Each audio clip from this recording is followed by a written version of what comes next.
எந்த பட்ஜெட்டு? மத்திய பட்ஜெட்டை பொறுத்தளவுக்கு அதில் எங்கள் முதலமைச்சர் எங்கள் பொதுச் செயலாளர் சொன்னது மாதிரி தமிழகத்துக்கு நிறைய நிதிகள் ஒதுக்காது. நான் சொன்னது மாதிரி குறிப்பாக பல்வேறு நிதிகள் ஒதுக்காதது வருத்தத்தை அளிக்கக்கூடியதாக இருக்கிறது. மற்றதெல்லாம் பட்ஜெட்டுடைய உள்ளே போகும்போது தான் தெரியும்.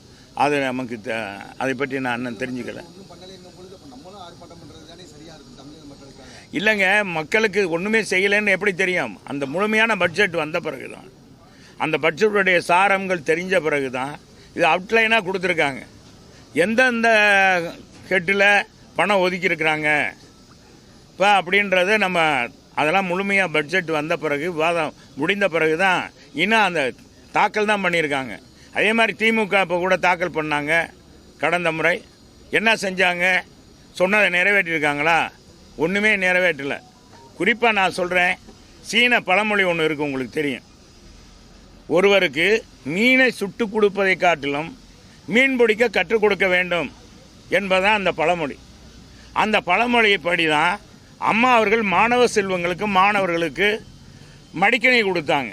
வாழ்க்கையில் உயர வேண்டும், பல்வேறு நிலைக்கு வர வேண்டும், உலகம் சார்ந்த கல்வியை அவர்கள் எட்ட வேண்டும் என்பதற்காக, அறிவு சார்ந்த கல்வியை பெற வேண்டும் என்பதற்காக மடிக்கணி 54 லட்சம் மாணவர்களுக்கு கொடுத்தாங்க. நாங்கள் இருக்கும்போது கொடுத்தோம், எடப்பாடியார் கொடுத்தார். இவங்க என்ன 1000 ரூபா கொடுக்கறதுக்கு ஏகப்பட்ட கண்டிஷனை போட்டிருக்காங்க. பெண்களுக்கு 1000 ரூபா கொடுக்குறாங்க. தாலிக்கு தங்கம் கொடுத்தோம். யாரும் கேட்டாங்களா? கேட்காமலே கொடுத்தாங்க.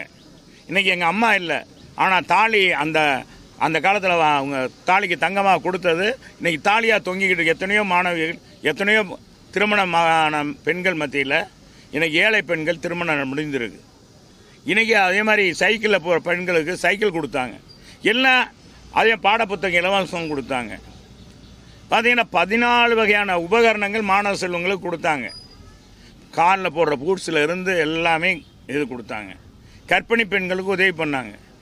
இதுதான் வளர்ச்சிக்கான திட்டங்கள்.